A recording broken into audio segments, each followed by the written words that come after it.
History remembers victories. Statues are built for conquerors. Songs are written for heroes. But what of the men, who pressed the button, gave the order, and watched from the hill as thousands never returned?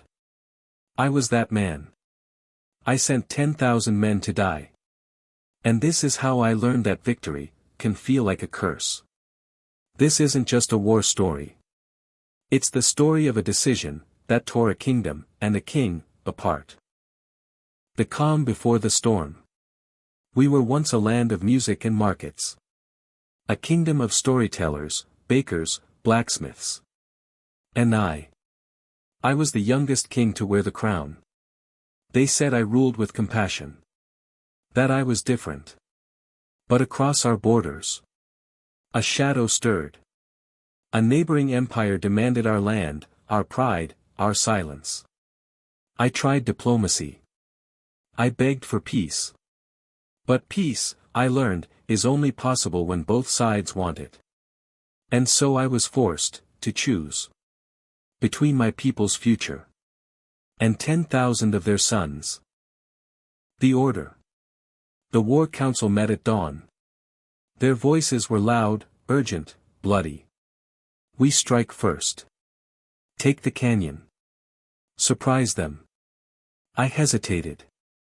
10,000 would march. Many would not return. But the general said it was the only way to buy peace. So I signed the order. With trembling hands, and a smile painted on my face. If I had known what those men would face, I would have burned that paper instead. The slaughter at Blackridge. They reached Blackridge by dawn. Our scouts said the enemy was unprepared. Our scouts were wrong. The enemy had dug in for weeks. Waiting. Watching. And when our banners rose on the cliffs, they unleashed hell. Flames. Steel. Mud soaked in blood. Of the 10,000 brave souls who marched, only 800 stumbled back. Cut to black. One heartbeat. I had sent them to their deaths. The faces that haunt me. I stood in silence as mothers wept. I heard the sobs of widows, the silence of children with no fathers. They called me, Your Grace. But behind their eyes, I saw something else. A question. Was it worth it? And I didn't know how to answer. That night, I locked the throne room. And wrote a letter to every family who lost a son. 10,000 letters. One regret on every page. The uprising. Pain brews into anger. And anger, into rebellion. Whispers turn to chants. Chants turn to fires.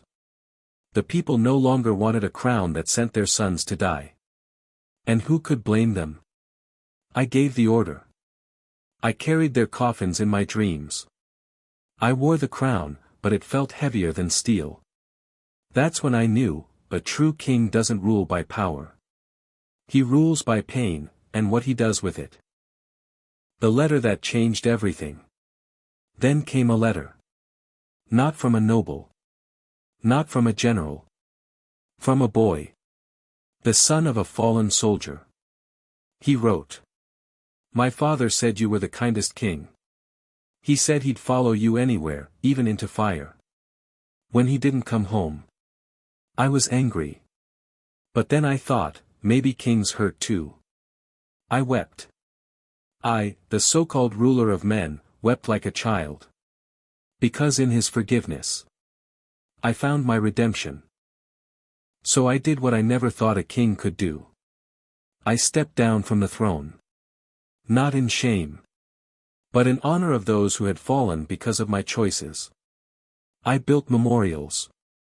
Tended to widows. Ate with orphans. And every year, on the eve of that battle, I read every name. 10,000 names. One by one. But the story doesn't end there. Because fate wasn't done with me yet. The whisper before war. Years passed. the people healed. But peace is a fragile glass. One night, a rider came. Dust covered. Eyes wide. He handed me a scroll. It read. They are coming again. With fire this time. And they will burn what's left. I looked up at the horizon. And knew what must be done. But this time. I will not send 10,000 men. I sent them once. And it broke me. This time. I will go myself. Because there are battles that require armies.